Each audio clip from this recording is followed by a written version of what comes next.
Good morning, everyone. So today we're going to talk about patience in the mindful, wise way, not in the I've got to be patient kind of way that I remember my grandmother and my mother-in-law doing, where I would literally see them pierce their lips and tighten their jaw.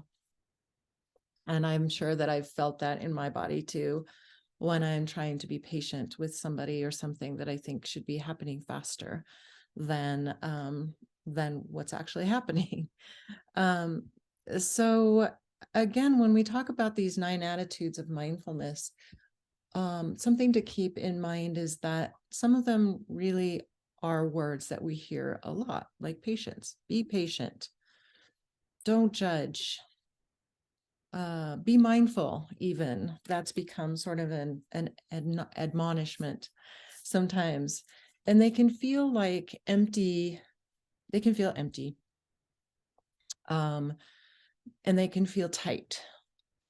And what I really want to emphasize as we're going through these is that when we're using these in a mindful, wise manner, and we're using the wisdom of them, so in this case, the wisdom of patience, what we can look for in our body, which will be a touchstone for knowing if we're saying patience in a mindful, open way, or if we're saying be patient, that kind of way. Because when we're using it as a form of wisdom, it should create this sense of spaciousness in our body. It should create a loosening of the throat, a softening of the heart, a softening of the belly, a feeling like, oh, I can be patient. So that might be very different from your felt experience of what patience feels like when you use that or hear that. So let's talk a little bit about what patience means in this context. There's something about human beings where we're constantly wanting to jump from one thing to the we just always want to get to the next thing, as if that thing out there was more important than this thing right here. So we tend to jump in our minds from thing to thing to thing. No matter where I am, I'm thinking about the next thing. And then I get there and I'm thinking about the next thing. And what happens in that is that it's easy to lose ourselves. When we're rushing from place to place, even mentally, it's easy to forget who we are and where we are. And then we're never actually where we are. We never are where we actually are. Which is in a way kind of tremendously sad, right? So when we intentionally cultivate a patient, mindful attitude or a mindfulness attitude of patience, I think what we're trying to get to is that we come to a place where we can allow things to unfold in their own way. And the picture I always have, and maybe you've heard of this, or maybe you tried doing this when you were a child, is, watching a butterfly come out of its chrysalis and, watching this whole process take place. And it looks so difficult and it looks so laborious and it takes so long. And there's just so much, it looks like there's so much effort involved. And so it can be really tempting to feel impatient and feel like, well, I know how I can just jump in and I can just fix this. I can just help this situation. And so, and I'm sure you've all heard this too. So there's the child or the even adult. I can see myself doing this. Well, I'll just help a little bit. And then, taking our fingers and gently pulling that chrysalis apart and allowing the butterfly to emerge more easily, feeling like we've just rescued the butterfly. And yet what happens when we do that is that the butterfly hasn't gone through its own birthing process. It hasn't unfolded the way that it needed to unfold, literally unfolding its wings, one and then the other. And the butterfly then doesn't thrive. And sometimes it dies, actually. So there's some wisdom maybe to be thinking about that. Like if you're thinking in your own body as I'm telling that story, and or imagining that you are holding a chrysalis in your own hand, or you're watching it, and just again the movement from within, and the little bits of poking through, and the little bits of tearing apart the chrysalis, and a little bit more poking through. And I mean, oh my gosh, how hard can it be to just, let me just help. And if you can feel what that feels like in your body, that sense of wanting to just make something happen, because it just feels like it would be easier if I could just control it, or or we could just control it, or we could just do something. So that's where the wisdom comes in, is feeling that feeling in your body, being able to identify what that sensory experience is like, of wanting to jump in and wanting to get to the next thing, because this thing, whatever it is, it feels like it's taking too long, or it's less important, the process of this thing, it's less important than getting to the destination or the result. So the intentional cultivation of patient wisdom in a mindfulness context is identifying how that feels, inviting ourselves to take a step back, soften the belly, soften the breath,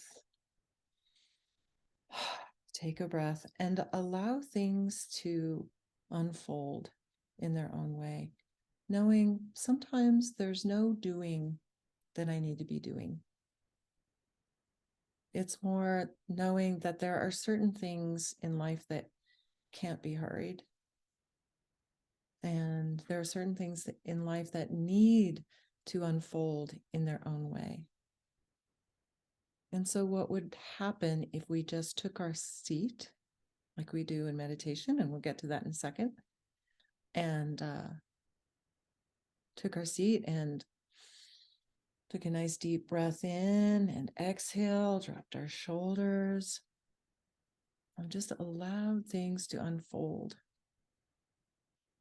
It can be profoundly healing, I think, and restorative to recognize that things can't be hurried, and it's not up to us to hurry them. And we can begin with ourselves, just allowing ourselves the space to unfold and to grow and to evolve, if you will.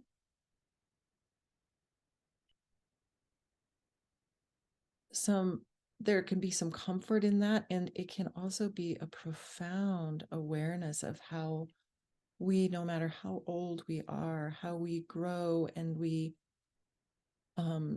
manifest and we birth ourselves over and over again in a way that happens very organically and doesn't need to be forced. It can be met with some acceptance, some patience, some wisdom. And just then taking that even a little bit closer and applying it to our own meditation practice, mindfulness practice, just that patience of, maybe there's a little trust there. We talked about trust last week. The patience that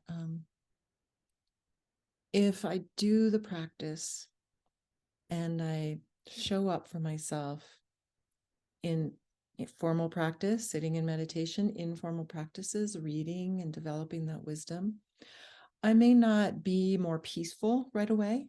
You might have noticed that. I might still get angry. I still might feel upset about things. But trusting or having the patience to know that by doing these things and showing up for ourselves on some kind of regular way, that we are rewiring our brain to perform in new ways and building new habits. It takes patience. One of the hardest things, I think, is to be patient with things that we really want to be different. It's easy to get into resisting what feels hard or sad, or negative.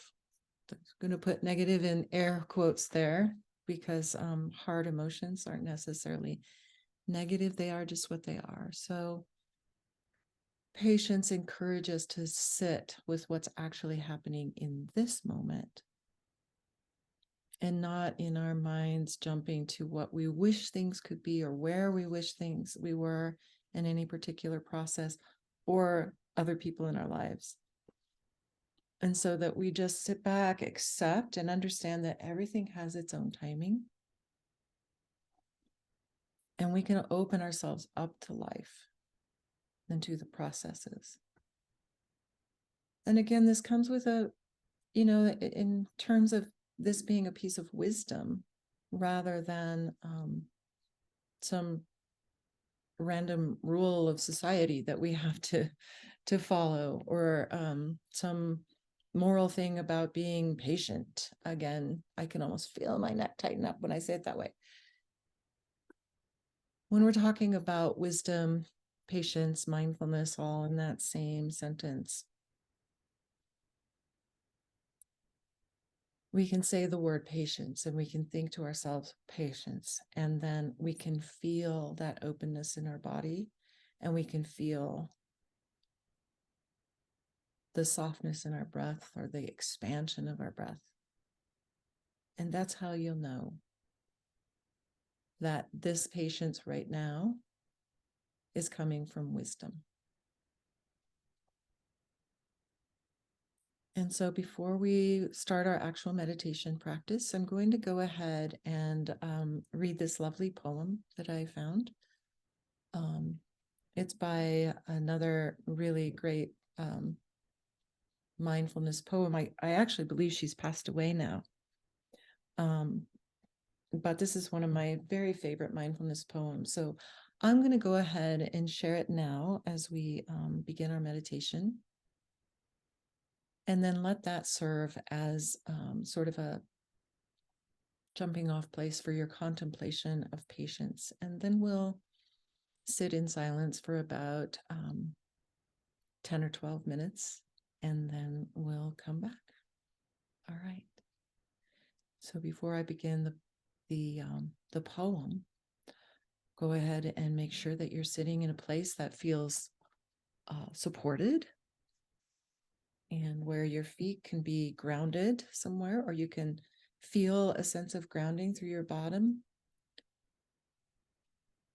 a sense of groundedness through the bottoms of your feet, or actually your bottom, or whatever is touching the earth or touching another surface, making contact with that sense of gravity, being pulled toward the earth and being supported by the earth. And then once you feel that downward pull of gravity, you can kind of push up against that just a little bit and allow just a tiny bit, very subtly, and allowing the spine to kind of rise up out of the pelvis with just a gentle lengthening. So not strain, but just a gentle lengthening. And then with that lengthening, then that creates a space for the front of the body, for the softness through the breath, softness through the belly. And just taking a moment to explore what kinds of sensations, what's happening in the body, places that are being held, that are tight or cool or warm. And then bringing the awareness to the breathing itself.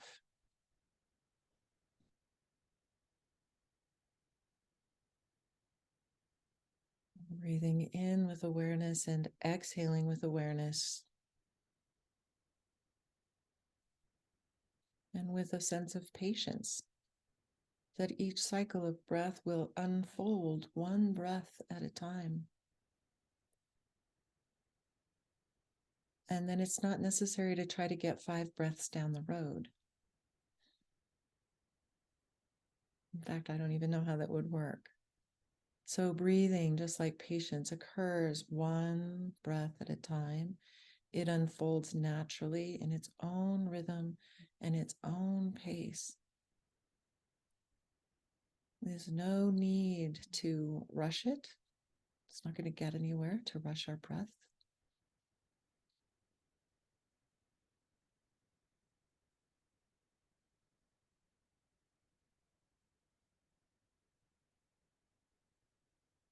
Just resting with the experience of the breath, teaching us how to be patient. Allow life to unfold the way that it needs to, the way that it will, the way that it already is.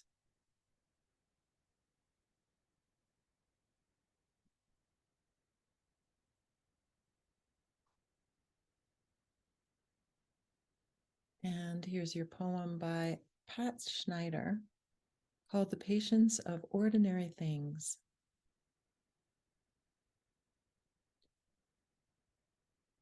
It is a kind of love, is it not? How the cup holds the tea, how the chair stands sturdy and foursquare, how the floor receives the bottom of shoes or toes, how soles of feet know where they're supposed to be. I've been thinking about the patience of ordinary things, how clothes wait respectfully in closets, and soap dries quietly in the dish, and towels drink the wet from the skin of the back.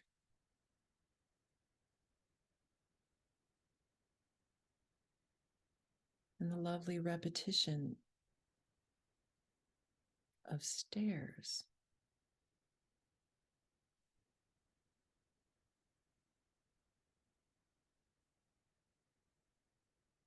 And what is more generous than a window?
Allowing each breath to unfold. Inhale and then exhale.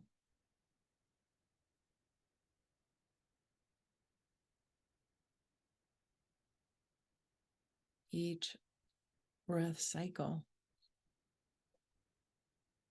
unfolding in its own time, not needing to be rushed or manipulated, hurried.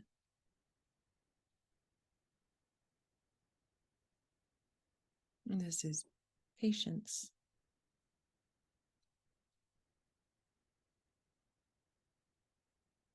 And so being patient with yourself and allowing yourself to unfold from this meditative place that you've been at your own pace, unfolding in a natural way, what feels natural to you.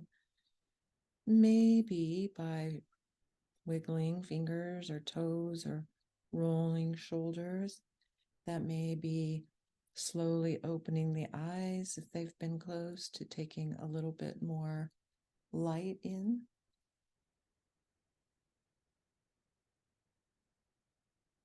At your own pace, looking around your room and making some kind of eye contact, visual contact with your surroundings.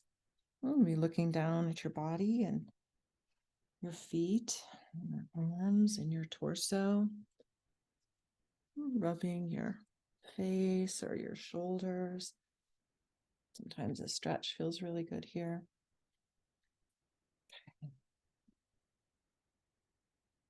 Thank you so much for tuning in. I'm sure that Amy has a few words of farewell to offer you, and then we won't see each other next week as Denver Public Library and Amy will be hosting the first Friday of the month, and so I will see you in 2 weeks.